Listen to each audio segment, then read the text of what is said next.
ಕನ್ನಡವು ತಮಿಳಿನಿಂದ ಹುಟ್ಟಿದ ಭಾಷೆಯೆಂದು ಕುಚೇಷ್ಟೆಯ ಹೇಳಿಕೆ ನೀಡಿ ಕನ್ನಡಿಗರ ಸ್ವಾಭಿಮಾನ ಕೆಣಕಿರುವ ನಟ ಕಮಲ್ ಹಾಸನ್ ಅವರು ಕ್ಷಮೆ ಕೇಳಬೇಕು.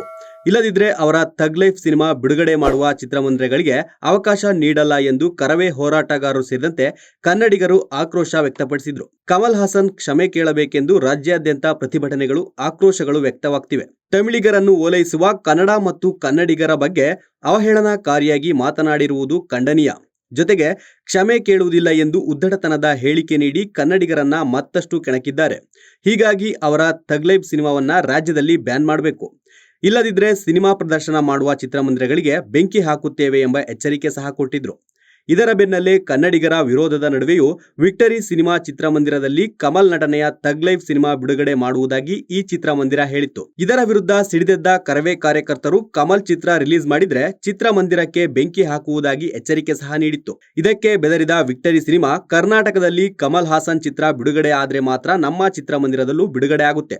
ಆ ವಿವಾದ ಇನ್ನೂ ಬಗೆಹರಿದಿಲ್ಲ. ಹಾಗಾಗಿ ಬಿಡುಗಡೆಯ ಬಗ್ಗೆ ಇನ್ನೂ ಗೊಂದಲ ಇದೆ ಎಂಬ ರೀತಿ ಟ್ವೀಟ್ ಮಾಡಿದೆ.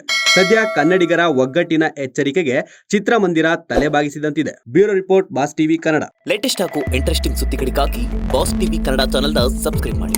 ಹಾಗೆಯೇ ಬೆಲ್ ಐಕಾನ್ ಪ್ರೆಸ್ ಮಾಡಿ. ಇದರ ಜೊತೆಗೆ ಫೇಸ್ಬುಕ್, ಇನ್ಸ್ಟಾಗ್ರಾಮ್, ಎಕ್ಸ್ ನಲ್ಲೂ ಮಿಸ್ ಮಾಡದೆ ಫಾಲೋ ಮಾಡಿ.